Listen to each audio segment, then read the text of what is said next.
సోదరా, జీవించటంలో పరమార్థముంది.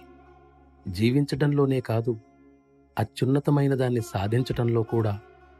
వ్యక్తి జీవించి ఉన్నప్పుడే తన తపనను అత్యుత్తమంగా పూర్తి చేయగలడు. ఆవలి తీరం ఎవ్వరికీ తెలియదు.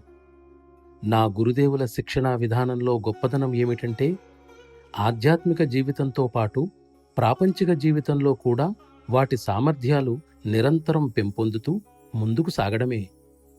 మనస్సును క్రమబద్ధం చేసే బాధ్యత గురుదేవులదే అయినా, సాధనా విధానంతో సంబంధం ఏర్పరచుకోవాలని మీరు నిర్ణయించుకున్నప్పుడు అది పనిచేయడానికి న్యాయంగా తగిన వ్యవధినిచ్చి శోధన చేసి ఆ తరువాత కొంతకాలానికి మీ అనుభూతులను మీరు పొందవచ్చు.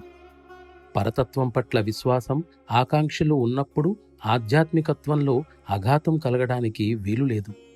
భౌతిక లేదా మానసిక బాధలు దీనిపై తమ ప్రభావాన్ని చూపవు. సాధన నీ బాధ్యత అయితే ఆధ్యాత్మికత నా బాధ్యత అని గురుదేవులు స్పష్టంగా తెలియజేశారు. నిజానికి మతం అనేది దారి చూపే స్తంభం లాంటిది. సరైన దారిలో ముందుకు సాగవలసింది మీరే. మానవునికి ఎన్నో సమస్యలున్నాయి. వాటిలో ఏదో ఒక దాని పట్ల వ్యక్తి ఆసక్తి చూపితే అదే అతని ప్రగతికి ప్రతిబంధకమవుతుంది. నిరాశ, నిస్పృహలు మనల్ని పిరికివాళ్లను చేస్తున్నాయి. ఏదో విధంగా మనం నిరాశలోని నిర్ను తొలగిస్తే ఆశ మిగులుతుంది. అంటే మనం ఒక పనిని నిర్వర్తించడానికి ఆశించామన్నమాట. ఆ పని కోసం మనం ఆశించినప్పుడు దానిని మనం నెరవేర్చలేమని ఎప్పటికీ అనుకోం.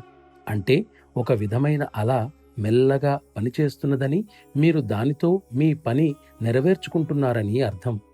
అట్టి పరిస్థితుల్లో గతానికి లేదా భవిష్యత్తుకు సంబంధించిన భావన ఉండదు. మన మిషన్ ముఖ్యోద్దేశం గురుదేవుల సందేశాన్ని ప్రకటిస్తూ చుట్టూ వ్యాపించి ఉన్న ఆధ్యాత్మిక రహిత స్థానంలో ఆధ్యాత్మికత్వాన్ని నెలకొల్పడమే.